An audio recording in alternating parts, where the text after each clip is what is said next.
Bonjour, bienvenue sur Mon Financier. Nous sommes le lundi 29 décembre. Alors comme vous le savez, le consensus a toujours tort et comme tous les ans, chaque banque se prête au petit jeu des pronostics et va donc livrer ses grands paris pour l'année 2015 sur les marchés financiers. Alors aujourd'hui, c'est Goldman Sachs qui nous fait le plaisir donc de nous livrer ses grandes convictions pour l'année 2015. Alors, ce qu'il faut savoir, c'est que la Banque parie notamment sur une poursuite de la baisse de l'euro par rapport au dollar, une parité qui devrait donc tomber à 1,15 d'ici la fin de l'année. Elle parie également sur une remontée du taux à 10 ans américain autour des 3%. Et puis parmi les indices boursiers qui représentent le plus de potentiel selon elle, la banque cite la bourse turque et indienne.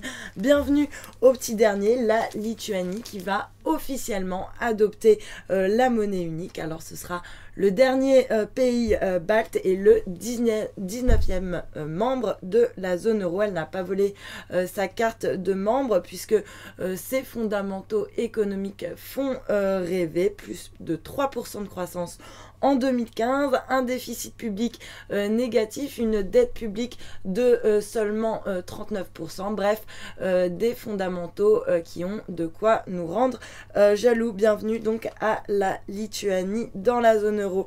La Grèce, elle, retourne aux urnes. Bruxelles et Berlin observent avec inquiétude les élections présidentielles grecques aujourd'hui, car si Stavros Dimas, donc le candidat qui est soutenu par le gouvernement, n'est pas élu, cet échec pourrait mener à de grandes élections générales début 2015, des élections qui pourraient d'ailleurs mener la gauche radicale au pouvoir et donc compromettre les réformes qui sont en cours, et c'est justement ce que prévoient les sondages, une victoire de la gauche radicale. En France, le RSA pour tous entre juin et septembre, le nombre de ménages ne touchant pas ou trop peu de revenus a explosé. Du coup, le nombre de bénéficiaires du RSA a augmenté de 6% en 2014, résultat 2,4 millions de personnes toucher le RSA en 2014. Cocorico, et oui, il y a eu quand même des bonnes nouvelles en 2014 selon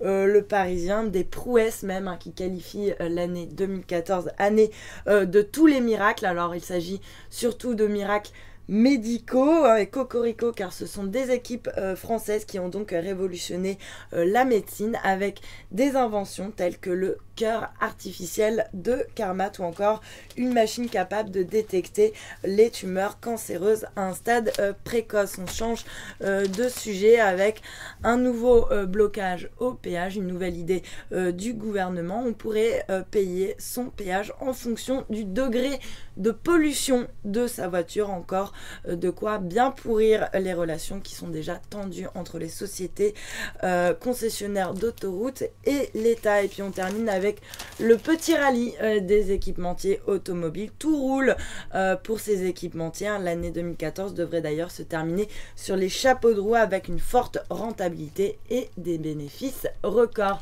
Voilà pour le morning de ce lundi. Restez avec nous. Très bonne journée.